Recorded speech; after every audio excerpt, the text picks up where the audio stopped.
So you guys might be wondering about this wonderful long sleeve shirt I'm wearing. I'm right? wondering about it myself. It's our new design for the shirt. Oh, cool. Where's yours? Where's mine? Oh, look at that. Hey, check it out. So like- we have short sleeve. Yes. We have long sleeve. You can click on us, and hopefully you like the design and you guys support us with this shirt. Hey, are you modeling? Yes. Oh. Showing the cannons, man. Where's your cannons? Your guns. I need to work out more. Okay. Kent, I have the numbers for the Silverado 5.3 that we ran up the Ike Gauntlet. Oh, yeah. And today, we're gonna run what? The Ford F-150 with the 5.0 V8 2016. I love that V8. I know, you're a big Coyote fan, aren't you? Well, yeah, I mean, that was made Mustang famous. And then, came out fuel injection in the Lincoln Town Car, 1980. All right, that's a whole other video series. So the Silverado with the 5.3 did it in 8 minutes and 8 seconds. Yes. It had an MPG of 3.2, and we had 10 brake applications going down. Right. And we had a final score of 66. Now the question is, when we run this truck up the Ike Gauntlet, how will it do? Yeah, we'll see the 6-speed versus an 8-speed. Exactly, and that is coming up right now.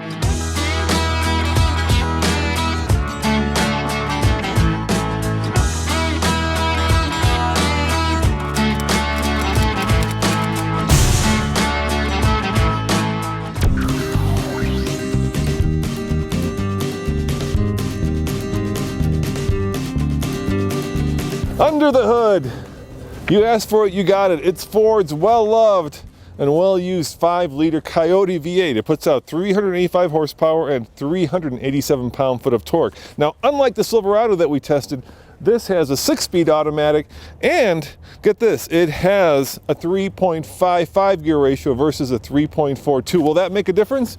Well, there's only one way to find out. Let's run it up Ike. There's our first 60. Okay, that's one. Because every time with our new scoring system we hit the brake, points come off. Yeah, and with this is nice. You see the grade shifted right there. That's perfect. Yep. And on the Ford, it actually tells you what gear you're in. We're in 2nd gear now. That's nice to know.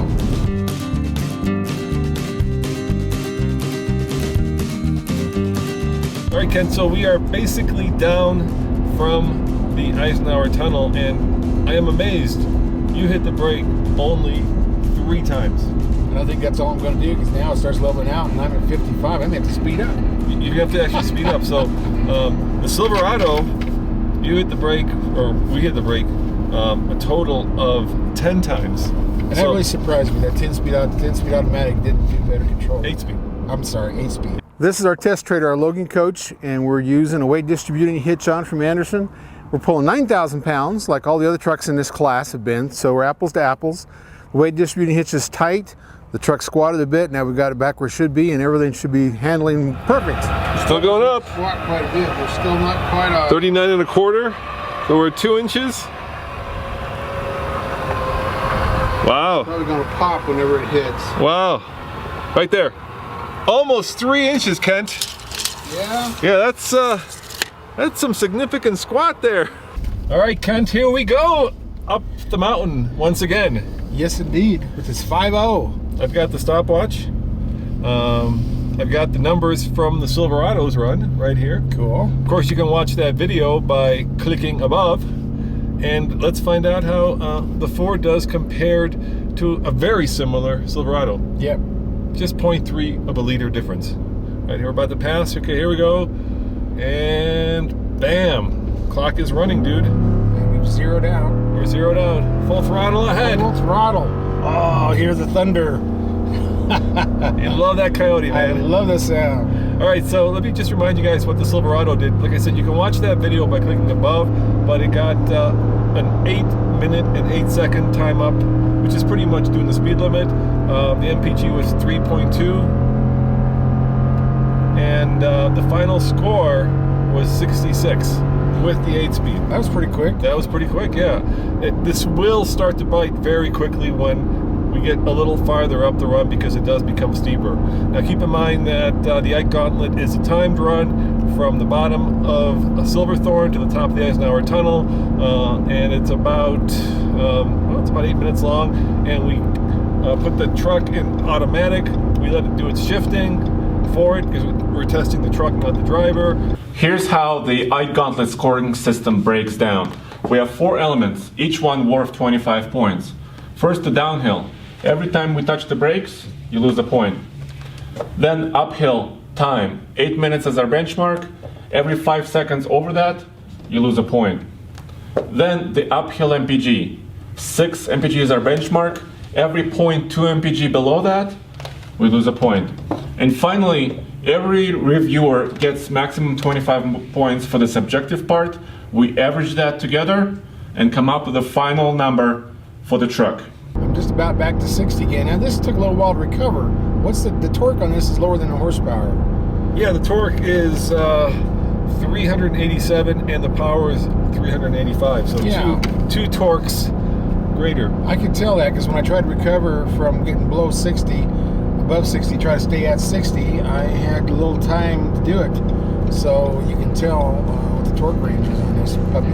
In the back of the trailer is one water tote with almost 300 gallons of water. Then there's 4 55-gallon drums full of water. All that's our ballast to load the trailer to 9,000 pounds. It's actually a dead horse. And it's a dead horse. Kent, we're gonna have the PETA guys after us. I know. Gals. Well, the horse died of natural causes. Let's see what it looks like. Oh, I guess it's not in there. Yep, there's our 55-gallon drums, our big water tote, and we got some center blocks. So we can move all of our weight around and get our tongue weight at 10%. We are safe.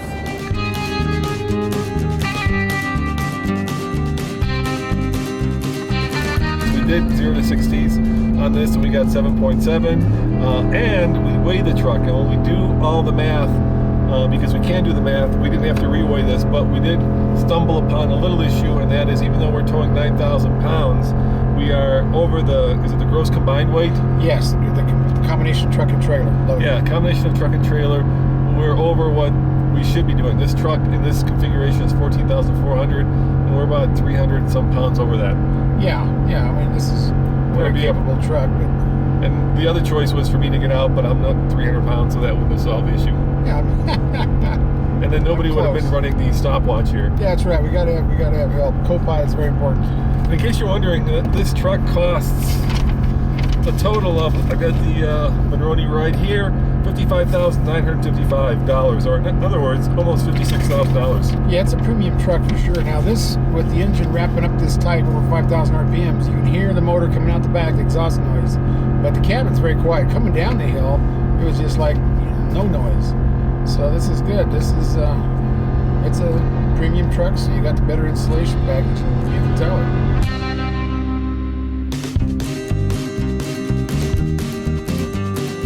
I really like Ford's new interiors. They're modern, they're relatively straightforward, there are big knobs and buttons. There is some cost cutting now. This 4-wheel drive switch reminds me of the top of a Lipton iced tea bottle, so it's a little cheap, and I'm not overly thrilled by this fake wood. But overall, this is a really nice place to spend a lot of time. It's comfortable, everything falls to hand, and you can tell it's meant to be a work tool, and that is what a truck should be. Now I was just in Florida where Ford kindly let me have the Platinum 3.5 EcoBoost. And of course, this is a Larry edition, and they have one thing in common. They are blinding with the amount of chrome. If you like chrome, well, this certainly is a version of the Ford truck for you. You know, we're doing really well going up this hill. Yeah, we are. It just shifted there. Are you wide open throttle? I was, but I've got to back up. I've got to beat 60. I would go above 60. If I wide open throttle on this, I could probably. Why isn't average downshift? over There it 60. goes. Yeah. Yeah. Well, this is 6-speed, and it's holding the RPMs up. That's what it's all about. If you want to hold your speed, you've got to have the torque, and you've got to be able to shift down and have the RPMs keeping you there. And that's what we're doing. That's a lot of these transmissions we notice going up this hill without using cruise control. It's really hard to stay right on 60. It moves around and downshifts and does all those things. So if it was a straight line, it'd be easy to stay 60, but it jogs around a little. Now, Kent, this has a rear axle ratio of 3.55. The Silverado had a 3.42. How does that affect the towing? Well, that 342, that's what also the Baby Duramax had in that Canyon. That is their towing axle. For some reason, that's what they match up all their half tons to and mid sizes. And Ford, you can get a 373. This 355 is probably the most popular axle ratio. So you would think the 355 would have a little bit of an edge. But then you go back to the transmissions in those GMs, 8-speed, so you got closer spacing. That should give you an advantage. So I think they're very close on all that. Well, we are certainly pushing the limits because, look, in this configuration, this can tow 9,000. We're right at 9,000. Yeah. It's got a payload of 2,100. It's got a GCWR of 14.4. We're more like 14.7 plus right now. Right. And it's got a GVWR of 7,000. Okay. So, So you could write this off your taxes then, yes, you could. if you had a business. If you had a business, you could purchase this, and a lot of people do that. A word to the wise: if you're going to close the back door on an F-150, that will not do. You have to really give it a proper, what do you call this, Kent? You gotta slam that mother. Why is that, Kent? Because they have thick rubbers in the door, so it seals up, gets rid of the wind noise, makes it quiet.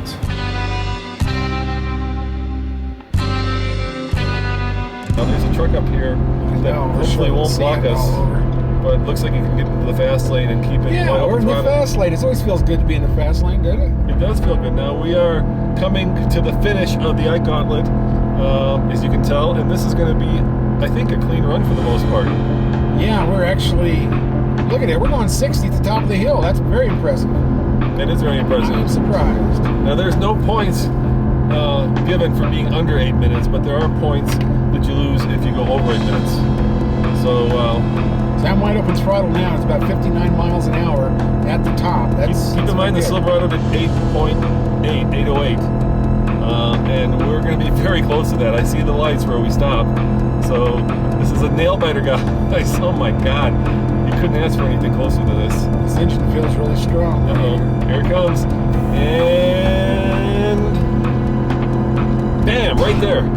8 minutes and 12 seconds. Wow, we didn't pull a parachute. We need to slow down. So we went 4 seconds on the MPG, 3.8, and the Silverado did 3.2. Wow, so 3.8, that's good. 4 seconds slower, but 0.6 MPG better. Wow, excuse me, I'll be darned. 4 seconds slower. Kent, what is your subjective rating? I gave it 20. I was impressed with the truck. Going down the hill, it's only 3 brake events. It did really well, handled well, it's quiet. Coming up the hill, stayed 60 miles an hour most of the time. Nothing else you could ask for it. The standard towing mirrors, these are the standard mirrors. They were good. I liked them. I think it was the right balance of chrome and paint, but that's what I think. Now I'm going to give it 18 points. I'm going to subtract points simply because it squats a lot and there's too much chrome. Now the Silverado got 66. If I do the math, drum roll please. That's 77 points. As always, this is Roman for the Fastlane Truck and with MrTruck.com. Kent. Saying thanks for watching and check out TFLTruck.com for, well, all trucks all the time. That's right. See you guys next time. Ciao. So Nathan, we've got the Eisenhower Tunnel over there. We've got a Silverado behind me towing, so it must be time for another Ike Gauntlet. That's right, and today it's special because you guys asked for it, you guys got it. We have a 5.3 liter engine underneath that bonnet. That's right, we begged, we stole, and they gave us one, but we need one more person, a heavy-duty expert to help us to get the weight right. I got it. Calling Mr. Kent's Mr. Truck. All right, Kent. Come on. Come on in. And coming up next on the Fast Lane Truck, we're going to take this Silverado with the 5.3 up the Ike Gauntlet.